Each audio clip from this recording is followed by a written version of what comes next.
El primer tema es características de los seres vivos, teoría celular y tipos de células y sus características. Primero tenemos que saber que las células son una unidad básica de todos los seres vivos que funcionan como pequeñas fábricas organizadas y cuentan con propiedades esenciales, que es la estructura organizada, que tienen partes bien definidas, los organelos, ADN contienen instrucciones genéticas para funcionar y reproducirse. La reproducción se dividen para formar nuevas células. La energía usa nutrientes como la glucosa para generar ATP, metabolismo, el movimiento y transporte, la respuesta a estímulos que cambian su comportamiento según el entorno en el que estén. La autorregulación, controlan sus propias funciones y por último es la evolución, que todas las células provienen de una célula ancestral. Existen dos tipos de células, que es las células procariotas y las células eucariotas. Las células procariotas, que vendrían siendo como las bacterias, es que tienen como característica que no tienen núcleo, tienen un ADN circular, son simples y pequeñas y no cuentan con organelos membranosos. Las células eucariotas serían plantas, animales, hongos y protistas, que a diferencia de la célula procariota, estas sí tienen núcleo. Tienen su ADN en cromosomas lineales, son complejas y más grandes y tienen muchos más organelos. Algo en común es que ambas usan ADN, membrana plasmática, ribosomas y producen energía ATP. Y como diferenciación celular es que en organismos multicelulares las células se especializan para cumplir funciones diferentes. Hola, mi nombre es Daniela Silvaguera y yo les voy a hablar sobre las mitocondrias y los peroxisomas. Bueno, dentro de nuestras células hay unas partes llamadas mitocondrias, que son como pilas o baterías que se encargan de producir energía por medio del oxígeno y de lo que comemos.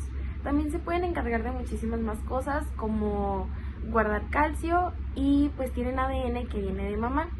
Los peroxisomas son como centros de limpieza que se encargan de descomponer grasas y de eliminar cosas tóxicas de la célula. Entonces, pues ya en conclusión, las mitocondrias se encargan de dar energía y los peroxisomas son la limpieza. ¿Alguna vez te has preguntado cómo una célula logra producir todas las proteínas que necesita para sobrevivir, crecer y hacer su trabajo? Aunque solemos pensar que el núcleo es el cerebro de la célula, hay una parte dentro de él que es clave. En este caso es el núcleo. El núcleo es una zona especial dentro del núcleo que, aunque no está rodeado por una membrana, se distingue claramente por su apariencia y funciones. Su tarea principal es fabricar y asamblar ribosomas, esas pequeñas fábricas que producen proteínas.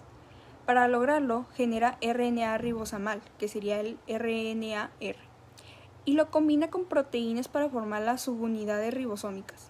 Estas luego salen al citoplasma, donde comienzan la síntesis de las proteínas.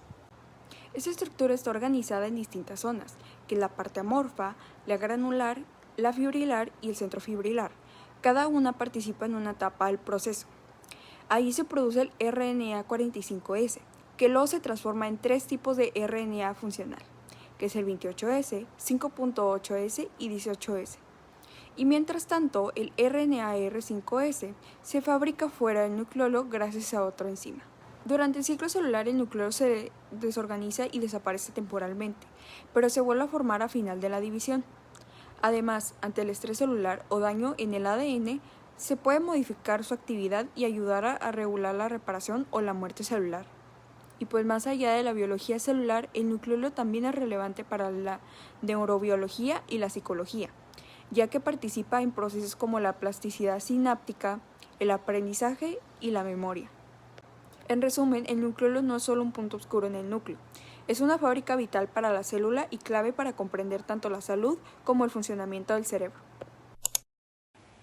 El ciclo celular es el proceso por el cual una célula crece, se prepara y se divide en dos. Tiene varias fases. La célula crece en la fase G1, copia su ADN en la fase S y después se prepara para dividirse en la fase G2. Finalmente, cuando se divide, se conoce como mitosis, la que nos permite el crecimiento, reparación de tejidos y la reproducción celular. Si una persona no tuviera un ciclo celular, sus células no podrían dividirse ni renovarse. Esto causaría que no pudiéramos crecer, curarnos de heridas, ni reemplazar células que mueren. Con el tiempo, el cuerpo dejaría de funcionar correctamente y no podría mantenerse con vida.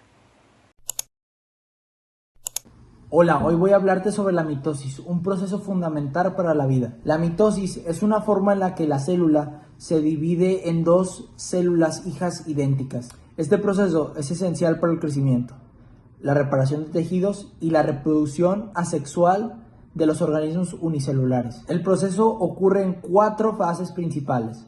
Profase: la célula condensa su material genético en cromosomas visibles y desaparece la membrana nuclear.